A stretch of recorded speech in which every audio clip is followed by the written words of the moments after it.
성경 토파보기. 이정도 목사의 이 정도는 잡고 가자.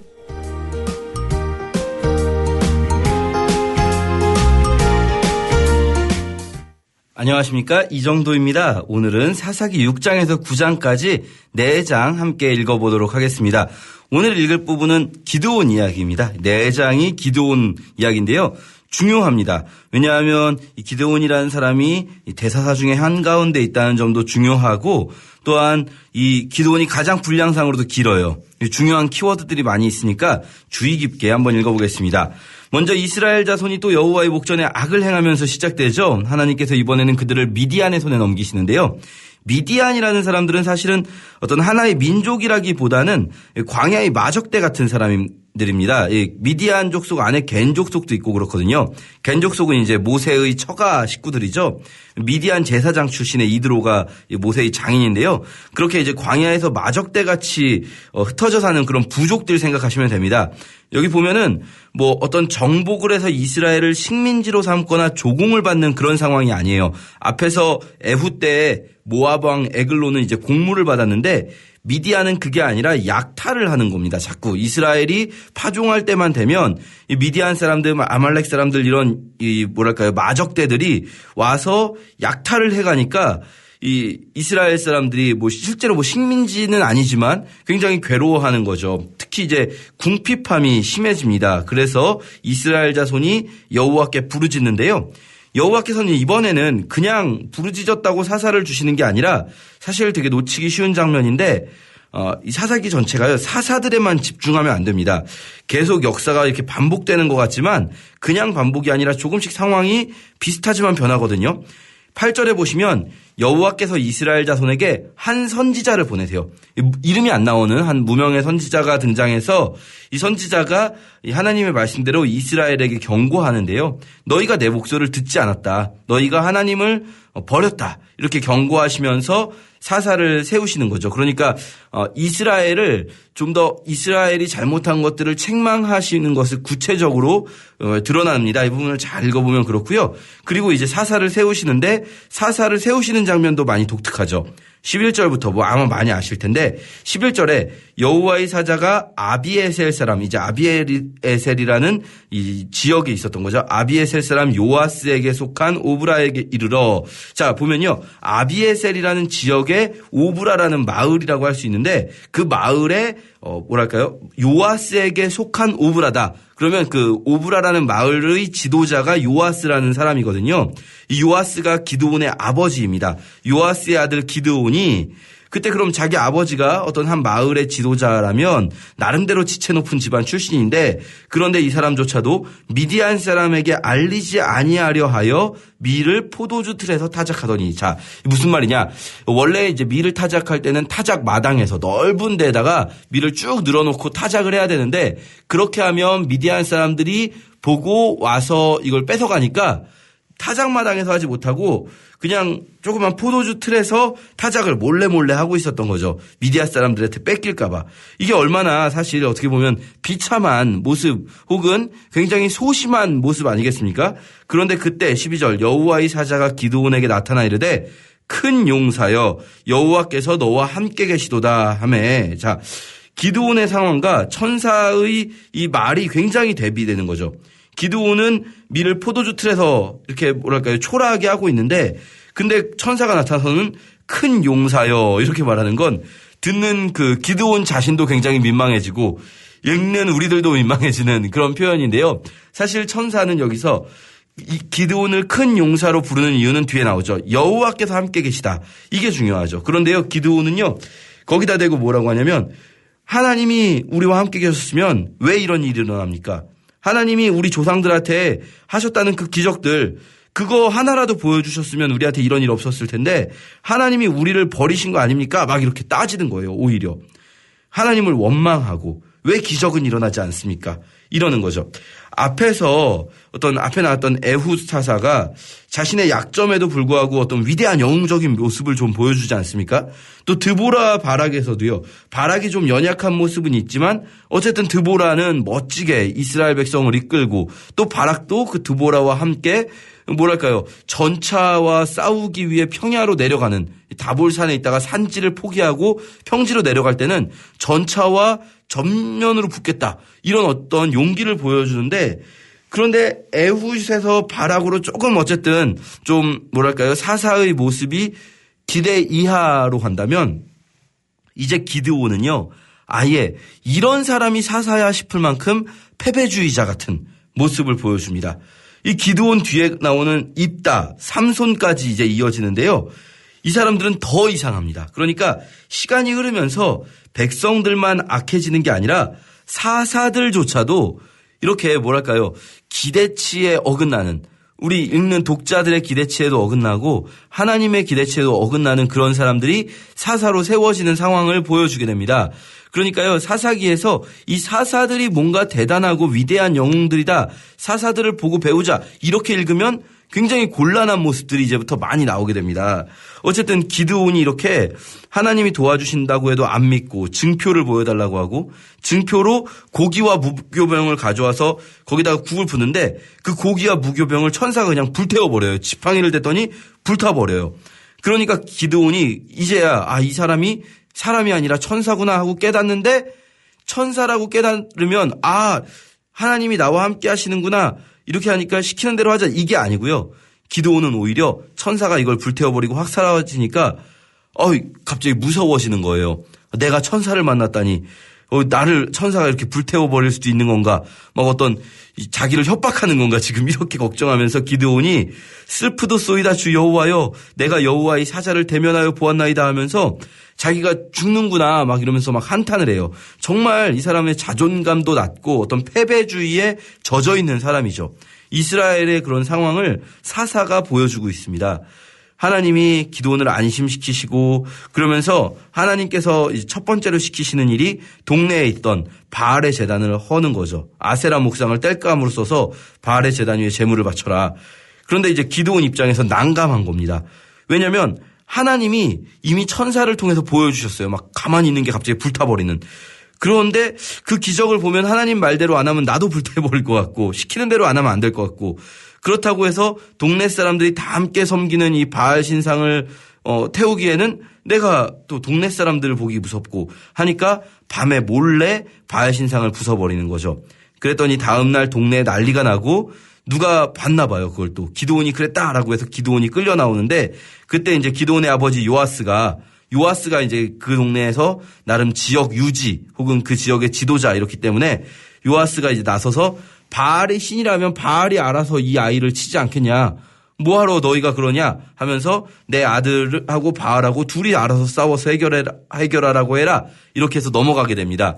이때 이제 기드온에게 바알이 싸우게 한다는 의미의 이름 여룻바알이라는 별명이 생기죠. 이 부분에서 우리가 짚고 넘어갈 게 있는데요. 하나님이 이스라엘을 구원하시겠다고 사사를 세우시면 그 사사의 역할은 뭐냐면요. 미디안으로부터의 독립입니다. 말하자면 이스라엘이 이방에게 지배를 받으면서 압제를 받아서 그것 때문에 이스라엘 사람들이 하나님께 탄원할 때 하나님께서 이스라엘을 구원한다는 건 미디안을 치는 거죠. 그런데 하나님께서는요, 기드온에게 그것부터 시키지 않으십니다. 먼저 하는 게 있어요. 이스라엘 백성들이 섬기던 바알 제단을 먼저 파괴하는 거죠. 말하자면 우리 안에 있는 악을 먼저 제거하는 겁니다. 미디안은 그 다음 문제예요. 사실 이 미디안, 이방의 압제 이런 것들은요, 병으로 따지자면 병의 증상입니다. 고통이죠. 아픔. 그런데 병을 고치려면요, 그 증상을 완화시켜서 아프지 않게 하는 게 중요한 게 아닙니다. 병의 원인을 제거해야 되는 거죠. 그게 말하자면 바알 제단 파괴입니다. 이 바알의 제단을 파괴하고 나면 미디안은 일도 아닌 거죠. 그래서 이제 미디안이 사람들을 다 모아서 전쟁을 준비하는데 기드온이 하나님의 영이 기드온에게 임하시고 기드온이 나팔을 부니까 제일 먼저 기드온 동네 사람들이라고 할 수 있는 이 아비에셀 지역 사람들이 나서고 그다음에 므낫세 지파 전체가 나서고 그리고 아셀 지파와 이 납달리와 스불론 지파 이 이스라엘 평야 주변의 지파들이 군대가 모이는 겁니다. 이렇게 전쟁이 임박한 상황에서 기드온의 마음은 어떤 상황이었을까요? 이제 하나님이 나와 함께 하시니까 내가 싸울 수 있겠다. 뭐 이런 마음이 아니었다는 걸 또 보여주는 짧은 일화가 소개되는데요. 하나님께 또 얘기하는 거죠. 하나님이 정말로 함께하고 계시다면 증거를 또 보여주세요. 그래서 양털 가져다가 놓고 하루는 이제 마당은 안 젓고 양털만 젓게 해주세요. 그 다음 날은 양털은 안 젓고 마당만 젓게 해주세요. 이건 뭐냐면 아직도 기드온이 마음속에 두려움이 있다는 겁니다. 이거를 보고 우리가 우리도 하나님을 이렇게 시험해도 된다 이런 게 아닙니다. 사사기에서요 사사들의 행동이 결코 잘하는 행동이 아니에요. 그걸 보고 배우자 뭐 사사들의 이런 모습 기드온의 이런 모습을 보고 배우자 이러면요 뒤에 가서 굉장히 꼬입니다. 막 사사 입단은요 인신공양을 하거든요. 사람을 제물로 바쳐요 죽여서. 이런 거를 보고 우리가 막 배우자 이러면 곤란합니다. 사사들은요 결코 선하거나 우리가 보고 배울 사람들이 아니에요. 그 시대의 악함을 보여주고요. 사사들조차도 나약한 사람들입니다. 그래서 마지막 사사인 삼손에 가서는 이거는 저희가 삼손 잘 알고 있죠. 그래서 이 기드온의 연약함을 보여주는 거죠. 이 기적을 보여달라 이러는 건. 그럼에도 불구하고 하나님이 이스라엘을 지키시기 위해 이들을 쓰시는 것뿐입니다. 자 이제 7장에서 본격적으로 전쟁이 시작되는데 전쟁 시작할 때 갑자기 돌아가라는 이야기부터 합니다. 왜 그러죠? 왜 전쟁을 시작하면 이제 막 잘 싸워야 되는데 돌아가라. 7장 2절에 보니까 이유가 나옵니다. 너를 따르는 백성이 너무 많은즉 내가 그들의 손에서 미디안 사람을 넘겨주지 아니하리니 이는 이스라엘이 나를 거슬러 스스로 자랑하기를 내 손이 나를 구원하였다 할까 함이니라. 이스라엘 백성의 숫자가 너무 많으면 이스라엘 백성이 싸워서 이길 때 실제로 지금 32,000명 이렇게 모여있으면 뒤에 나오지만 미디안 사람들이 오히려 두려워하고 있어요. 우리가 지겠다. 이번 싸움은 지는 싸움 같아 이러면서 두려워할 정도로 어떤 하나님의 영이 임한 기드온에 의해서 많은 백성이 모였거든요. 그러면 이 상태에서 싸움을 이기면 우리가 잘 싸워서 이긴 거다. 이럴 수 있거든요. 그래서 다 보내라고 하십니다. 두려워 떠는 자는 가라. 이거 사실 그런데 기억나실지 모르겠는데 율법에 나오는 겁니다. 율법에서 말씀드렸어요. 어떤 전쟁을 하기 전에는 이렇게 다 보내라고 하셨어요. 왜냐하면 이 전쟁이 하나님의 싸움이라는 걸 보이기 위한 거죠.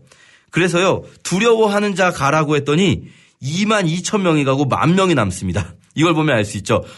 모이긴 모였지만 많이 두려워하고 있었구나.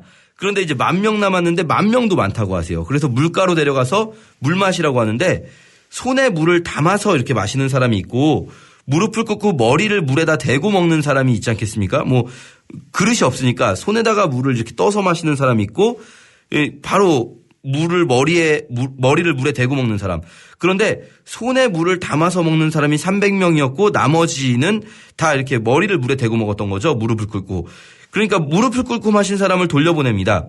이 부분을 이제 해석할 때 어떤 경우에는 손에 물을 담아 먹는다는 건 전쟁 준비가 된 사람. 그러니까 눈을 시야를 위쪽을 보고 있지 않겠습니까? 그래서 언제든 적군이 쳐들어오면 일어날 수 있는 반응을 한 사람. 또 엎드려서 무릎 꿇고 머리를 물에 대고 먹는 사람은 전쟁 준비가 안 된 사람. 이렇게 해석할 수도 있기는 한데요. 사실 본문은요. 그런 의미를 보여주기보다는요. 그냥 아무 의미가 없습니다. 그냥 인원이 적은 쪽을 택한 거죠. 그냥 인원을 줄이기 위한 겁니다. 이게 무슨 진짜 용사들을 남기기 위한 게 아니라 왜냐하면 또 용사들을 남기면 이들이 용사라서 싸웠구나 이럴 수 있거든요. 그래서 이 본문을 이야기할 때 제목을 보통 기드온과 300용사 이렇게 말하지만 이런 제목은요. 딱 이 본문에 반대되는 해석입니다. 사실. 왜냐하면 이 본문에서 지금 인원을 줄이는 이유 자체가 니네가 잘 싸워서 이겼다고 할까 봐 그러지 못하게 하려고 너희가 용사들이라고 할까 봐 아무리 잘 싸우는 용사들이라도 절대 이길 수 없을 만큼 숫자를 줄이는 거거든요. 그러니까 기드온과 300용사가 아니라 겁쟁이 기드온과 300명의 어중이 떠중이들 이런 사람들을 만들고 있는 겁니다. 오직 여호와의 싸움이라는 걸 보여주려고 하는 거죠. 그래서 이제 적군들의 대화를 통해서 기드온에게 용기를 주시고 사실 적군들은 이 인원이 300으로 줄어든 걸 모르거든요. 32,000명 모였다고 생각하니까 적들이 두려워하는 모습을 보여주고 8장에서 이제 본격적으로 이 기드온의 전쟁이 진행되는 상황인데요. 갑자기 8장에서 에브라임 사람들이 나타나서 딴지를 거는 모습이 있습니다. 네가 미디안과 싸우러 갈 때 왜 우리를 부르지 않았냐? 네가 왜 우리를 이렇게 무시하냐? 막 이렇게 에브라임 사람들이 나서거든요. 이거는 입다에서 한 번 더 나옵니다. 이런 상황이. 그때 한 번 더 설명드리고요. 중요한 거는요. 기드온의 반응입니다. 기드온은요. 여기서 에브라임의 체면을 세워줍니다. 에브라임의 끝물 포도가 아비에셀의 만물 포도보다 낫지 아니하냐. 이 아비에셀이 이제 자기네 동네인데요. 우리 동네에서 제일 좋은 포도가 에브라임의 제일 후진 포도보다도 못하지 않냐. 에브라임 니네가 그렇게 대단하지 않냐. 그러면서 너희가 나는 이제 미디안 사람들의 그 뭐랄까요 잔당들만 처리한 거고 방백들은 너희가 처리하지 않았냐. 너희는 정말 최고다 하면서 이 에브라임 사람들의 체면을 세워주고 돌려보내고 자신은 미디안 왕들 세바와 살문나를 계속해서 추격합니다. 이렇게 하면서 이 기드온이 이 전쟁을 승리로 이끄니까요. 22절 아주 중요한데요. 그때 이스라엘 사람들이 기드온에게 이르되 당신이 우리를 미디안의 손에서 구원하셨으니 당신과 당신의 아들과 당신의 손자가 우리를 다스리소서 하는지라. 이게 무슨 말일까요? 당신과 당신의 아들과 당신의 손자가 우리를 다스리소서. 사사들은요. 본인만 다스리고 끝나거든요. 그런데 아들과 손자까지 쭉 이어가라. 왕이 되어달라는 말입니다. 우리의 왕이 되어달라. 이거 기억하셔야 돼요. 중요한 키워드입니다. 사사시대에 뒤에 가면 이스라엘의 왕이 없었다라는 표현이 계속 나오거든요. 이게 이 사사기 마지막 두 이야기, 두 에피소드에 계속 나오는데요. 여기서부터 이제 나오는 거죠. 당신이 왕이 되어달라. 기드온이 그때 정답을 말합니다. 뭐라고 하냐면요. 나와 내 아들도 너희를 다스리지 않고 여호와께서 너희를 다스리시리라. 자, 여호와가 왕이시다. 이게 정답입니다. 이스라엘의 왕이 없다 하는데 이스라엘의 왕이 없습니까? 아닙니다. 여호와가 왕이십니다. 그런데요. 기드온이 이걸 말한 것만 보면 정답을 맞췄는데 재밌게도 바로 이어진 에피소드가 기드온이 만든 에봇, 이 제사장의 의복을 만들었는데 그게 기드온 가문의 올무가 되었다. 이게 왜 갑자기 이런 얘기가 나올까요? 기드온이 뭘 잘못했을까요? 몇 절 뒤에 기드온의 아내가 많다는 얘기가 나와요. 기드온의 아내가 많고 그래서 아이들이 많아서 70명이나 된다. 그런데 이 70명 이름이 안 나오고 딱 한 명 이름이 나오는데요. 그 이름이 31절에 아비멜렉이라고 나옵니다. 아비멜렉이라는 이름 보면 기드온의 마음이 드러나요. 사실 숨겨진 마음. 겉으로는 네가 왕이 되어달라 했을 때 여호와가 왕이시다 했는데요. 아비멜렉. 이 이름 기드온이 짓거나 적어도 기드온이 허락해서 지은 이름 아니겠습니까? 그런데 아비멜렉 히브리어로요. 모음 이 발음은요. 나의라는 의미예요. 그래서 엘이 하나님이면 엘리 그러면 나의 하나님이죠. 멜레크가 왕이면 멜키 그러면 나의 왕. 아브가 아버지거든요. 아비는 나의 아버지. 멜렉은 왕입니다. 나의 아버지는 왕이다라는 이름을 가지고 있어요. 누가요? 기드온의 아들이. 그럼 기드온의 아들의 아버지는 누굴까요? 기드온이죠. 그러니까 기드온이요. 자기 아들 이름을 아비멜렉, 내 아버지는 왕이다라고 지은 거예요. 자기가 왕이라는 거죠. 기드온이 말로는 여호와만이 왕이시다라고 말했는데요. 아내를 여럿을 두고 자기 아들 이름을 아비멜렉이라고 짓고 마음은 이미 왕인 거예요. 말로는 거절했지만 그 말로만 하는 이야기였던 거죠. 그래서요. 그 아들 아비멜렉은 이제 진짜로 기드온의 나머지 70 아들을 다 죽이고 한 명 놓치고 왕가에서나 볼 수 있는 권력 다툼을 하는 거죠. 왕자의 난이 일어나서 그래서 아비멜렉이 세겜 사람들의 왕이 되는 이야기가 나오거든요. 그리고 아비멜렉의 몰락까지 이런 것들 보면서 이스라엘 백성이 왕을 구하고 사사가 왕이 되려고 하는구나 이제 이런 모습들 생각하면서 우리 함께 기드온 이야기 9장까지 읽도록 하겠습니다. 감사합니다.